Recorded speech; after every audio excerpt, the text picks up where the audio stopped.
वो उस दिन ऐसे रोई, धाड़े मार मार कर, कि मुझे हैरत होने लगी कि ये वही लड़की है जो कई महीनों से मेरे पास आ रही है सेशंस के लिए। इंतहाई कम गो और कंपोज रहने वाली। उस दिन भी वो मामूल की तरह सेशन लेने आई थी, लेकिन आज आज मुझे बहुत शिकस्ता हाल महसूस हुई। मैंने पूछा कैसी हो, तो हमेशा की तरह कहती, जी मैम, सब ठीक है। ये जुमला हमेशा वो ऐसे बोलती थी जैसे रटा हुआ हो, बिल्कुल सपाट चेहरे के साथ। लेकिन आज आज ही कहते हुए नजरें नहीं मिला पाई और उसकी आंखों से आंसुओं का जैसे चश्मा फूट पड़ा हो। खामोश आंसुओं से बढ़ते बढ़ते वो धाड़े मार मार कर रोने लगी, यहां तक कि इसकी गर्दन की नसें फूल गईं, होंठ नीले पड़ गए, आंखें सुर्ख हो गईं। चीखते चीखते गला बैठने लगा था, मगर इसके आंसू थे कि वो चाह कर भी रोक नहीं पा रही थी। वो जो हमेशा मजबूत रहने की कोशिश करती थी, अपने प्रॉब्लम बताते हुए भी बहुत कंपोज रहती थी, लेकिन आज वो टूट गई थी।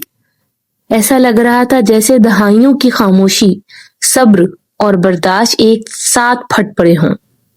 मैंने खुद ही इस बंद को टूटने दिया, बस सामने पानी रख दिया और कुछ टिश्यूज ऑफर कर दिए। करीबन आधे घंटे बाद वो कहने लगी, मैम मैं थक गई हूं, अब मुझसे नहीं होता।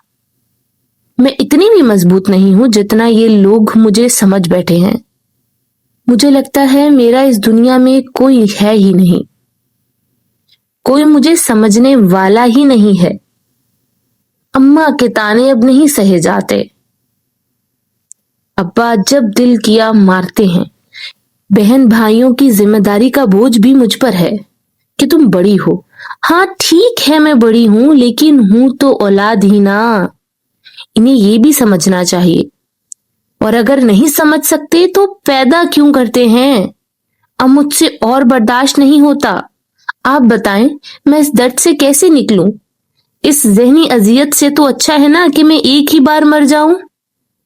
अब यहाँ मसला छोटी छोटी बातों का इकट्ठा हो जाना था, जो जमा होती रहती हैं और जमा होते होते दहकता हुआ लावा बन जाती हैं, जो किसी भी वक्त फट सकता है। और जब वो फटता है तो कहीं बेटी पंखे से झूलती मिलती है, कहीं बेटा छत से कूदा नजर आता है, कहीं बच्चे बागी हो जाते हैं, बदतमीज कहलाते हैं। अब ये बच्ची घर में रहते हुए, फैमिली में रहते हुए भी तन्हाई का शिकार थी, और आज जब सेफ स्पेस महसूस हुई तो